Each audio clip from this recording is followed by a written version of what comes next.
Welcome to the Close the Chapter podcast. I am Kristen Boyce, a licensed marriage and family therapist with a private practice, Pathways to Healing Counseling. Through conversations, education, strategies, and shared stories, we will be closing the chapter on all the thoughts, feelings, people, and circumstances that don't serve you anymore and open the door to possibilities and the real you. You won't want to miss an episode, so be sure to subscribe. Welcome to this week's Close the Chapter podcast. I am so grateful you are here. You're here for a reason. I truly believe that. You found me somehow, whether you're a client of mine, you've been referred to me, you're a Pathways to Healing Counseling client, you stumbled upon me on Spotify or iTunes or whatever platform you listen to, or maybe somebody shared an episode with you and now you listen to the podcast. I am so grateful. You are here to become more fully yourself, to find your voice, your authentic truth, to grow and evolve, and you found the right place to do that. So you are just in the spot where you are really opening your mind and your heart to new ideas, perhaps, maybe be more introspective and curious. And I'm so incredibly glad you are here. And today was an enlightening conversation. I think we're really feeling so much heaviness. And how do we access more joy? How do we heal our thoughts and how we feel about ourselves? Maybe that shame that has just taken over and taken hold of you. And I like ideas that you can start implementing and putting into action in your life. So let me introduce you to my guests today. Helene, Zupanc, and Beth Valdez are both licensed professional counselors in the beautiful state of Arizona. They have over 25 years of experience working in various mental health, educational, and therapeutic settings. Sticky Note Mantras, which is the name of their book and their website, includes the most powerful, inspiring strategies that have been used personally and professionally. Helene and Beth offer complimentary motivational speaking about the contents of their book, including activities such as the science of choosing your thoughts, somatic yoga, introduction to sound therapy as a meditation technique, self-compassion, and gratitude practice, and more. So they are really, Helene specializes in anxiety and OCD and is part of a private practice called Outsmarting OCD and Anxiety. And Beth works with clients from a broad range of challenges such as trauma, depression, anxiety, ADHD, life challenges. And they both are EDR certified, which is eye movement desensitization and reprocessing. I am also EMDR trained and love it. Absolutely love it. And so is my team, most of my team at Pathways to Healing Counseling. And so it's about working through the things that you thought you could never work through. But that's not the focus of this episode. The focus of this episode is how to use a mantra. Could come from a song, an image, a quote, or it could be one word to really help center you, guide you, shift your thoughts that feel so cemented. And we talk all about that. And then how to access more fun, joy, and humor. We need more of that. At least I do. I'm working on continuously trying to find that joy on a regular basis. And I'm always looking for creative ways to do that. You can also grab the free journal, as you may or may not know, at Kristen, KRISTEND, Boyce, BOICE.com/free resources. So I hope this is helpful. Share it if you liked it. And if you didn't, then just let it go. I hope you enjoy our conversation. Welcome to this week's Close the Chapter podcast. I am so glad you're joining me for this important conversation. Here is the deal. Have you struggled with OCD, ADHD, and you cannot get out of your head, and you're like, I'm struggling to get out of my head? This episode is for you. I am so excited to have Helene and Beth with me, the authors of Sticky Note Mantras, The Art and Science of Choosing Your Thoughts. Woo! Welcome. You're having your 1-year book anniversary. Yeah. Congratulations. Tell me a little bit about you both and the inspiration for this book. Well, Beth and I met over 20 years ago in graduate school counseling, and we immediately hit it off, both loving humor and mantras and counseling and outdoors. And then we started realizing that both of us used mantras in lives a lot. And if you read the book, I have a background with OCD myself, and I tell my story in there, and they were a godsent for me. And currently I'm working at outsmarting OCD and anxiety. So now I'm specializing in OCD. And we've really just learned about all the brain research that goes along with using mantras and how they can rewire your brain and those neural pathways, and learning that you have neuroplasticity. You don't have to keep going down the same roads that you've gone before. And using simple cues, it's just such a simple thing, but it actually goes deeper than that when you learn kind of the research behind it. And that's been kind of our journey. It's been over 20 years. We started it before we had family and kids, and then we came back to it. And that's the most hilarious and loving and wonderful counselors that I know. And I just learned so much from her. And yeah, so we've been having fun with it. Aw, thanks, Helene. Yeah, we met in graduate school. I did the most ADHD thing ever and just walked up to Helene and showed her pictures of my dogs. And then we were fast friends after that. And we did. We've been working on this book for quite a long time. We started off with a very academic kind of tons of research, and Helene just came up with a brilliant idea. She's like, we just need to make this more relatable and fun. I'm like, oh, I can do fun. Let's do it. So she actually had to kind of edit me back. I had a lot of too much spicy verbiage in the book as we went along. But yeah, it's been amazing. I'm a private practice counselor, and I work a lot with ADHD and do ADHD coaching and kind of working with all those millions of hyperactive thoughts we have in diverting that overthinking. And yeah, I've had a little notebook full of mantras and quotes since I was in 6th grade. It just kind of helped me get out of my head. And we're like, holy cow, this actually works. And then we started finding research that verified, oh my gosh, this actually does work. And so we've been using it with our clients, and her and I staff cases together and we say, oh, we've learned this mantra, or we've been using this mantra this week. Oh my gosh, it's been a lot of fun. What has been for each of you the most powerful mantras in your own life that you've used? Oh my gosh, Say the one I be use. curious, humor is healing, right? Those are probably my two. And then recently, people will people. That's been mine. People will people. I love Nice. those. I find going back to my OCD days, the first ones that I used were like, oh, that's a brain glitch. I don't have to pay attention to that thought. That's a false alarm. Those kind of things, because I had so many intrusive thoughts. And I think a lot of people align with that today, saying, I don't need certainty to move forward. This is uncomfortable, but not an emergency. This is hard, but I can do hard things. Along those lines, or a little bit more. I do love mantras for motivation as well.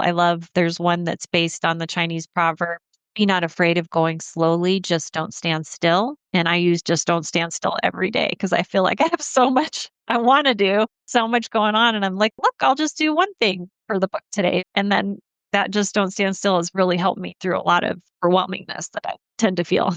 Do you have these on sticky notes? Walk us through how you use them in your everyday life. If you get triggered by something, if you have an intrusive thought, if you're sidetracked with, oh, flying purple squirrel, how do you use mantras? So there's so many different ways. I like to kind of integrate them and habit stack them to where they're on your mind. And that just goes a lot deeper than an affirmation. It's more learning to think on purpose and realizing that you don't have to agree with all of your thoughts, right? So kind of the way it works is, like you said, in the moment, pause, redirect, respond rather than just react.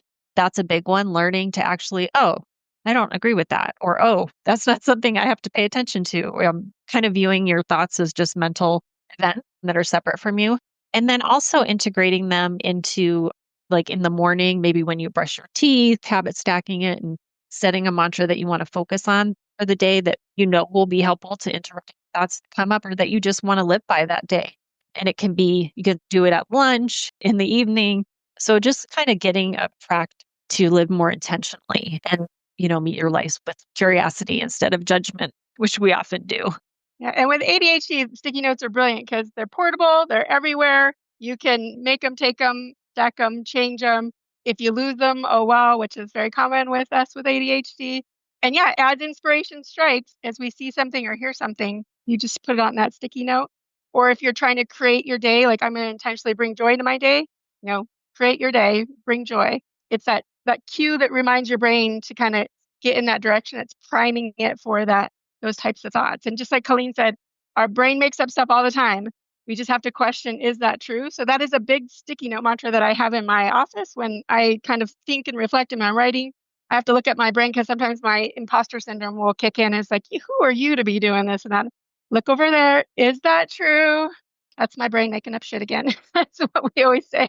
So we use them all the time. And I love it that they're portable and everywhere. They're in my car, they're on my notebooks, my planners. So we've also kind of turned them into arts and crafts projects. Helene and I do rocks and we leave them places. We've made bracelets, fans. Oh my gosh, we've made little pill jars with a mantra for the day. So you take a pill and crack it open and it's a pill.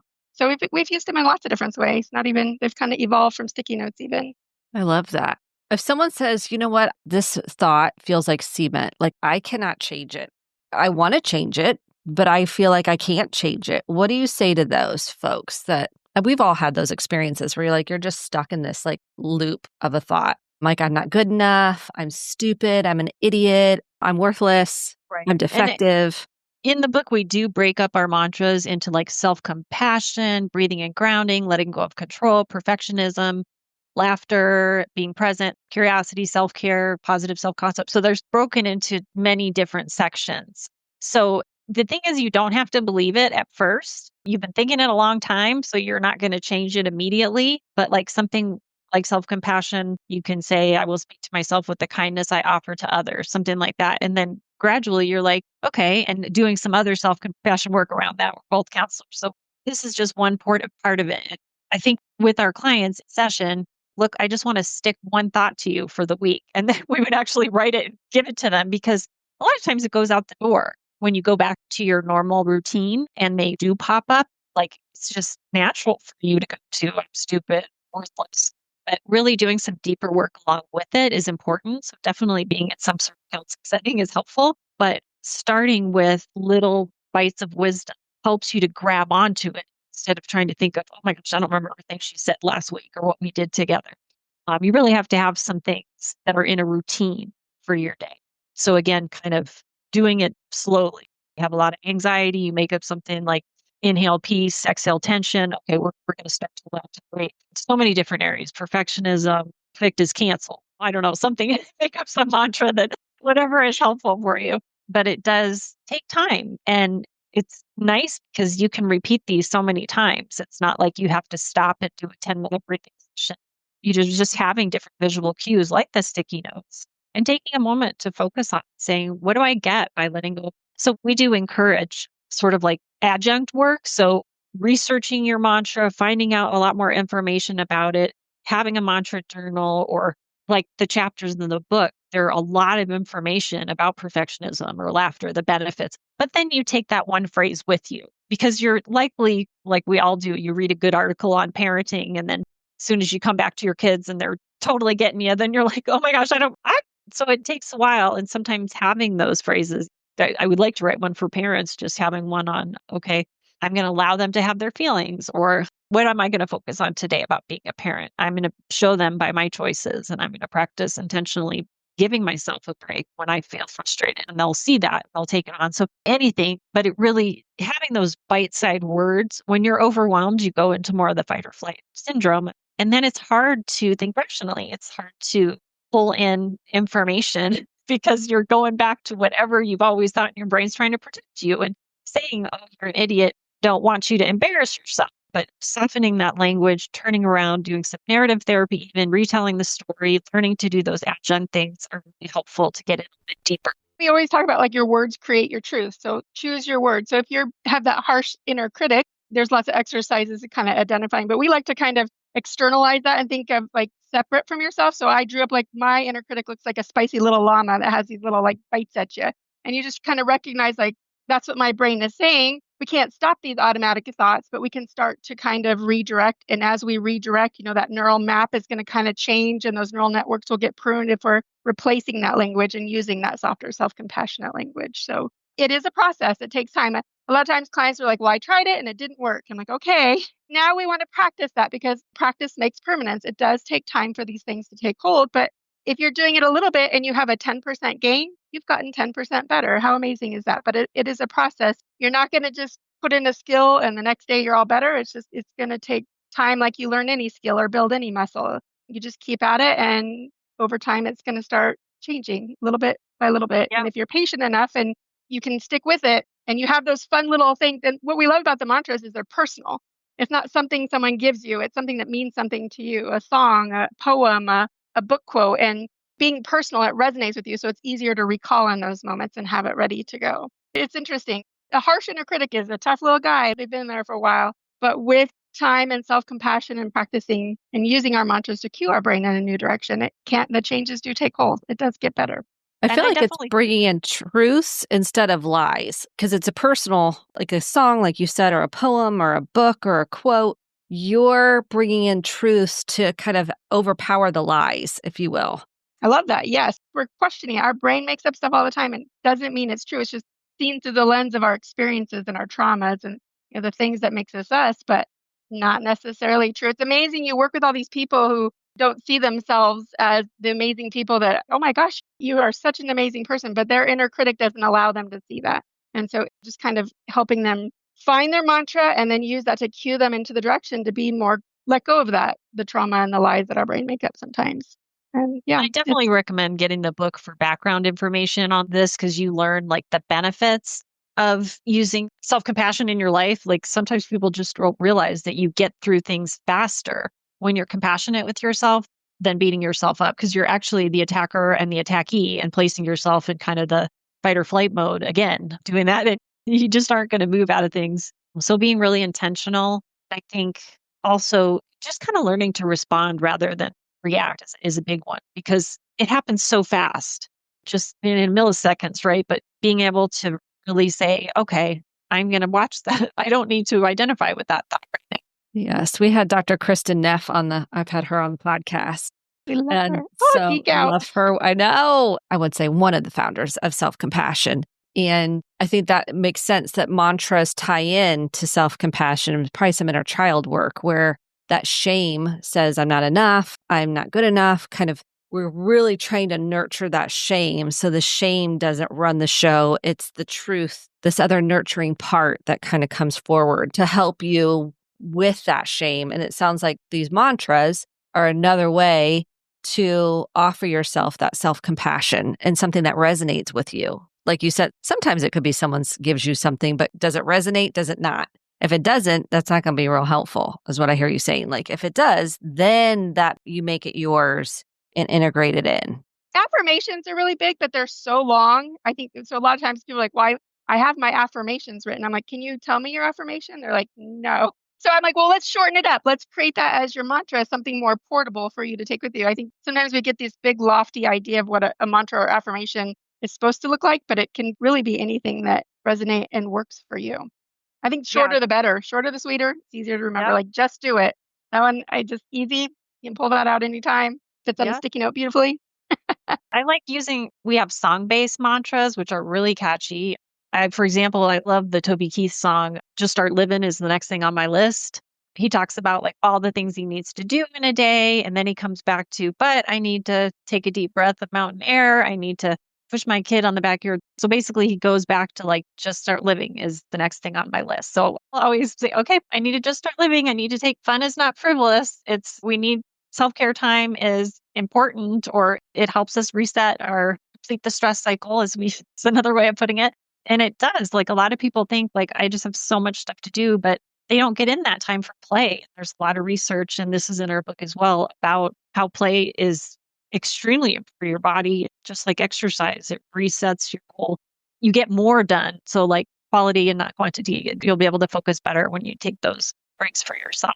I think ours, like writing this book, had a little less conversation, a little more action from Elvis was like, okay, we've talked about this. Now we actually need to do it. And that's kind of that when you feel stuck, like I have all these things I need to do, so I'm going to do nothing. Well, that's this great cue, like a little less conversation, a little more action. Let's get moving. And you can put on the Elvis song or even just kind of think of it. And it really does kind of like, all right, that gives me the little impetus to take that first, start moving.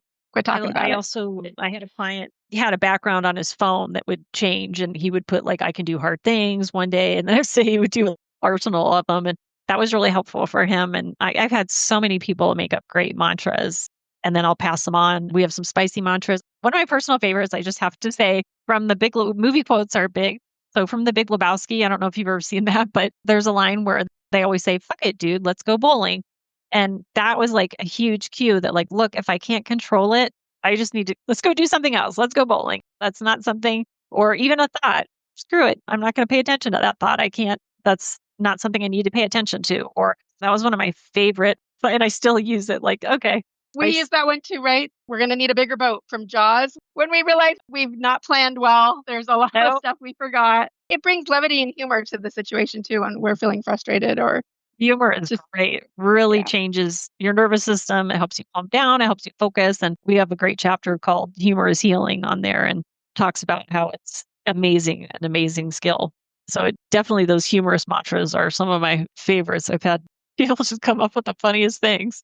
A lot of people that are in trauma can't find humor in things. Like it's heavy, they're hard time with joy. How do you help people find humor? It's in there. It's just tapping it and finding like what tickles. So a lot of times we do have people in trauma and can't stress enough. We have to address our trauma. Once we address our trauma, we heal so many things. And the mantras help us kind of with that. But yeah, you help them explore like, what did you love as a child? What tickled your funny bone? Can you remember when you laughed hardest or loudest when you were younger?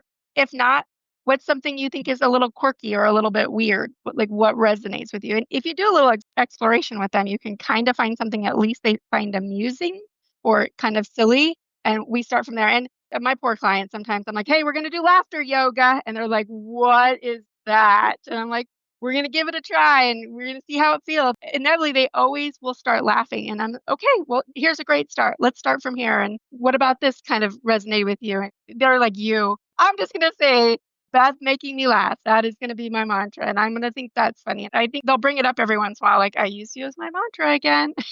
It's really getting them laughing or have them explore, find something silly, find something that resonates and have them hold on to that. And it's really fascinating to see them when they laugh, how good it feels and they recognize how good it feels. And it's been a really long time. It's just an amazing thing to witness, be a part of.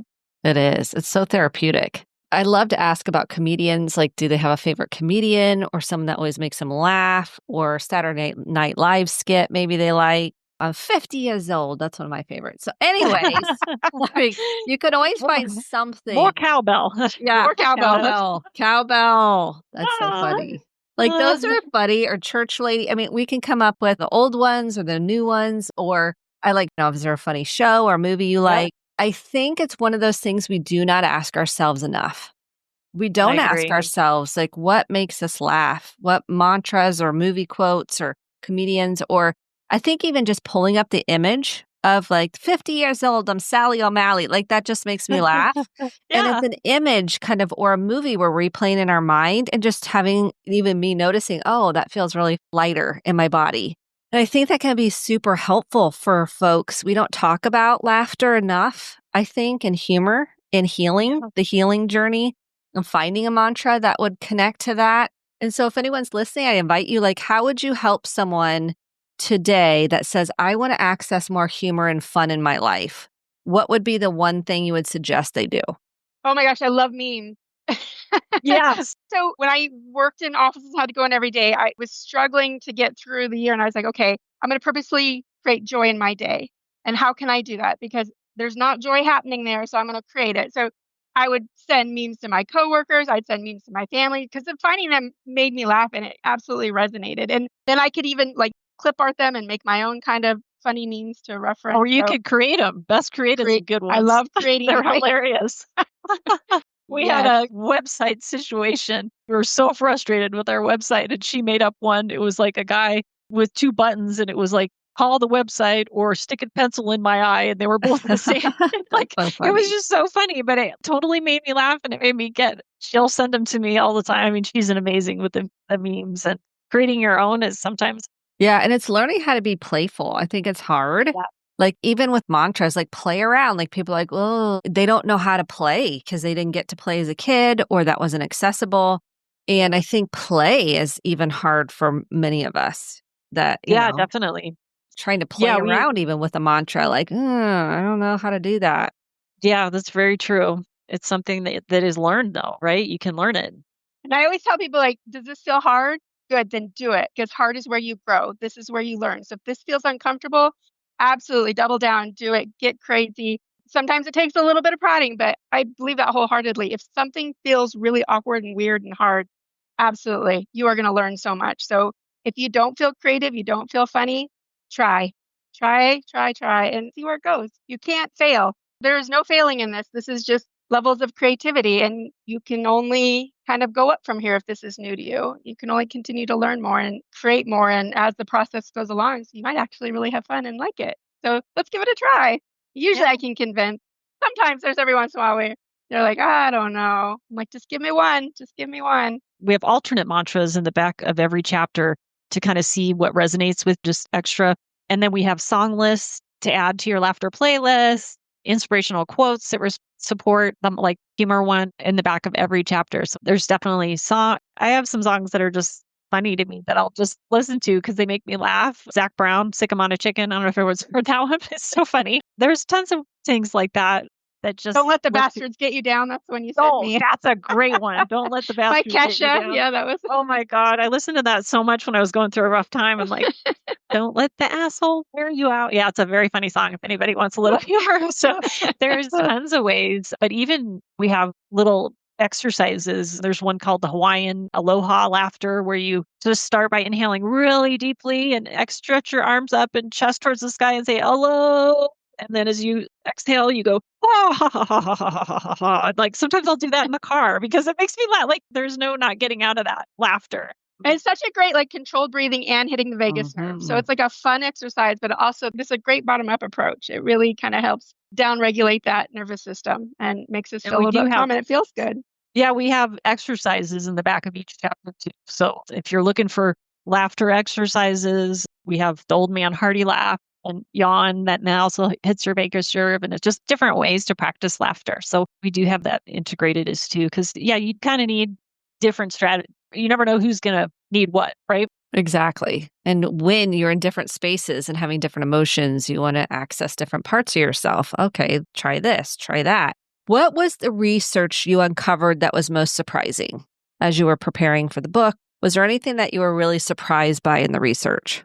A great question. I think just learning about like the power of habits for me, just like how strong it is. We have a quote in the book that talks about, let me see if I can find it. So it says, this is from Deepak Chopra's book. It says, from Grow Younger, Live Longer. If a rope is tied around the leg of a baby elephant and attached to a stake in the ground, it learns it can only move within very narrow limits. Years later, as a powerful adult, it remains within narrow confines when its leg is staked, even though it has the strength to uproot the entire tree. It has been conditioned to accept the limitation imposed upon it. In a similar way, most people think and act in the narrow limitations of what they have taught during childhood without questioning the basic assumptions that structure their worldview. To live a healthier, richer, more creative life, you need to recognize most of what you hold to be true derives from habits of that. So I love all the habits. They're so compelling. They shape our lives. And talking about like looking at past traumas. We both do EMDR. And as far as like anything, even if you're not in therapy, like work, learning, researching, journaling, spending time in nature, joining a group, reaching out to some spiritual advisor, or going on a Cheryl Strayed wild journey, whatever you need to do to kind of go past those limits and think differently. And definitely digging into the past is helpful. Of course, EMDR talks a lot about the conclusions you make at certain points in your life about yourself or others or the world around you. But I think definitely like how we can change the thoughts is really, it always goes back to your brain's like, yeah, so I'm going to stand by my good old coping strategies because I don't care if they're batshit crazy and unhelpful as shit. I'm just going to keep doing them because it's so much easier for me and it protects me. But really learning that mantras are simple, profound, effective to change that, creating and using and digging up the roots of unhealthy habits and slowly replace it with more constructive ones that you choose, that they definitely work. There's PET scans today that show differences between chemical changes in the brain. Somebody that's thinking a certain way and then replacing it with a different way of thinking, their whole brain lights up differently. It's such a powerful thing. I think for me, I remember an aha moment doing research about how important it is to get uncomfortable and do things that are out in that is where we learn to grow. And something as simple as taking a really cold shower is really, really good for us. And I just remember thinking, this makes so much sense. How did I not think about this earlier? And it just kind of connected a lot of dots for me. And the research behind it is really strong. I'm like, why are we not talking about this more?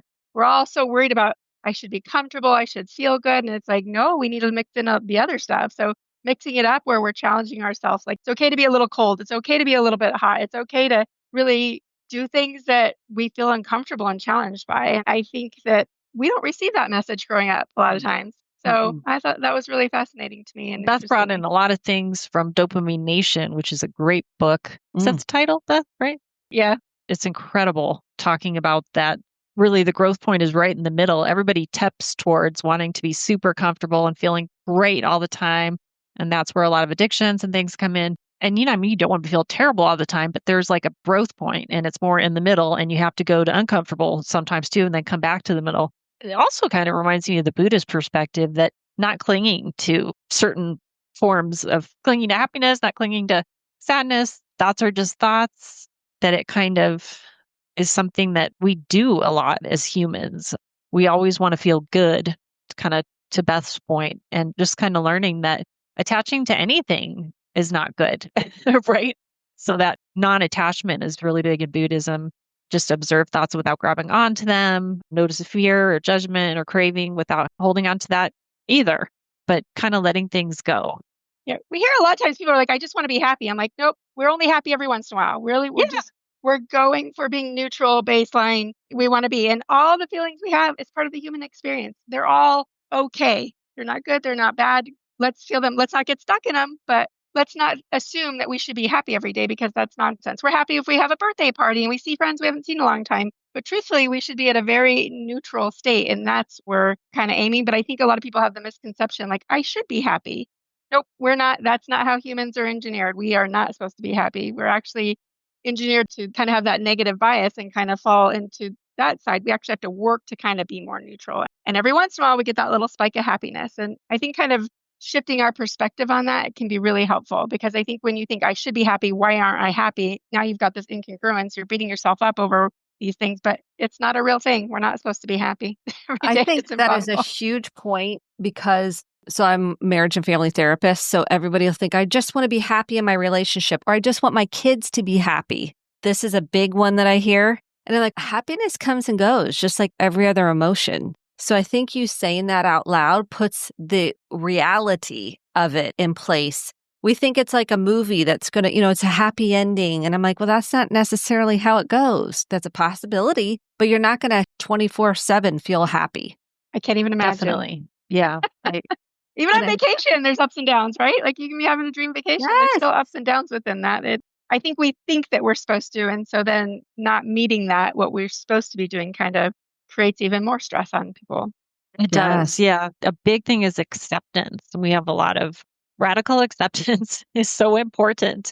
We have a lot of mantras about that too, just kind of letting go and not just accepting what happens. Like you said, you're on vacation and, oh, your car breaks down, or, oh, you didn't get the hotel check-in time wasn't what you thought, so you had to drive around. Any of that, it just creates all this tension because you're thinking it shouldn't be. And this also goes along with Buddhists. Whenever you're thinking something shouldn't be, or stuck in the past and future when all there is now, and accepting things completely and just saying, well, this already happened. Okay, I'm going to go forward, like not getting stuck in that place of that coulda, woulda, shoulda. It's just such a bad place to be. Oh, man. I think a visual mantra that I use a lot is the what's in your control and out of your control. And like what is in your control is very small, and what's out of your control is so big. And just looking at that, I'm stressing over something that I have no control over. So I am going to work on letting that go. And then I'll sing the Frozen, let it go. Let it go. Just because that helps me get me out of my head and move me in a different direction. That's one of the activities we have in the back of a chapter about control. It's just drawing a circle and writing inside the things that you can't control, and outside the circle, the things you can't control. It's often a therapy exercise, but you can do it in your own journal. And it's like really liberating. Like, oh, something happened on the way. I don't need to be stuck. I just need to radically accept it. And getting into that point where you can radically accept things is really amazing. It's so freeing. It is where the freedom lies. I'm like, whoo, when you can get to that place. Like a top book that has made a difference in your life. If you had to come up with a book, and I know this is a big question, don't be constrained by the question. It could be anything. I know we all love books. So anything that comes through to you, a book that just made a difference in your life or changed the way you thought about something. I love opening ourselves up and thinking of things in different ways. So many books. The 4 Agreements. Oh my gosh. Love The 4 that Agreements. Like, don't make assumptions. Those are so easy to pull up. I think maybe because they're the 4 very easily to recall, but that one really was like, oh, it really isn't all about me. Maybe this is about them. That it kind of opened up that door to kind of start exploring that other. And it has the just do your best mantra in it. We love that one. That's a big mantra for us. Just your best is going to look different every day, and brave is going to look different every day. And just do your best, no more, no less, right? He talks a lot about that. More than your best, and you'll deplete yourself and go against yourself, and less than your best, and then you'll have regrets and judgment, and just do what you can each day. Yeah, I love that book too. Helene and I read so many books, and we're always like, oh my gosh, you have to read this, or oh my gosh, I'm sending you this. There's so many. My books next to my bed. I'm like, how many more can I accumulate? Like so many. Helene, did you have one besides the 4 agreements that you wanted to add to a the book mix? that was really transformative in my life. It's called Brain Lock by Jeffrey M. Schwartz. That's what got me learning about OCD, because I really had no idea what was going on with me. And it has the PET scans on the back and said if you start thinking differently, you can change your OCD yourself. You can change your brain chemistry. And that was a lot of things that got me started on, like, I realized that's what I was doing with my mantras. I was redirecting. He has a 4-step method for OCD where you recognize what's going on and then you revalue, oh, that's due to my brain chemistry right now. And then you can refocus on a different thought and move forward. So it's a good process, especially a place to start, people that don't know what to do. So it really helped me. But I really liked all his examples. It was so well written. He gave you some hope. So that was a big book for me. Is there anything we did not cover that you feel is important to mention when we talk about mantras? One of the things visual mantras of using pictures of yourself in a place that was inspiring to you, or a moment or a person, anything like, so they could be more than words. They can be even sounds, if there's a sound that resonates with you, that cues you, any of those things can kind of work to cue the brain. So I do have I have pictures of, maybe when I was young and carefree and backpacking, or picture things like, remember, you can get out there and do these things, be brave, have courage, those kind of things. So I think the words are great. And if the words aren't what resonate with you, so many people think in pictures more than they do in words. And so I think sometimes you can post those visual mantras also as reminders of where you want to go. I think that's probably why vision boards are so popular and things like that too. You can see it. I agree. I just think don't be afraid to play around with them. They're totally fluid and they can change when your life changes. Like, you'll probably have some old standbys, but really just doing some of the exploration of like, what is something that you want to have in your life, or more or less of, and reading. You could check out our work on stickynotemantras.com. We have a blog, we have different events that we're at, things like that. And then we have lots of mantras if you want to try some. And you can follow us on Instagram and Sticky Note Mantras, as well as Facebook and LinkedIn and things like that. So we'd love to have you as part of the Sticky Note Mantras community. I love that. And we post mantras as they inspire us. We go in and, oh my gosh, we learned this one. This one's great. Yeah, great. I just posted be brave to suck at something new. I was like, this is a job. Be brave to suck at something. That's perfect. When we come up with them, we just post them and we'll hopefully spread them so some other people can post theirs back. And yeah, it's really fun. We will link the book, Sticky Note Mantras, in the show notes. And then the newsletter, if anyone hasn't subscribed, it's kristendboyce.com/free resources. It will also be in our newsletter that we send out weekly, and we'll send a link to your community as well. So folks that want to be a part of it can, and want to purchase the book, which I highly recommend, please do so. This will help you navigate how to integrate mantras into your life and into your heart and into your soul. Because at the end of the day, that's really what it's about. It's about an integration of self. And this becomes part of how you can navigate hard things, uncomfortable things, new things, and emotions. It also helps you tolerate all the emotions. And so thank you, Helene and Beth, for your work. And I'm so grateful for you both. And I appreciate you being on the Close the Chapter podcast. Thank you for having us. Thank you so much for listening to the Close the Chapter podcast. My hope is that you took home some actionable steps along with motivation, inspiration, and hope for making sustainable change in your life.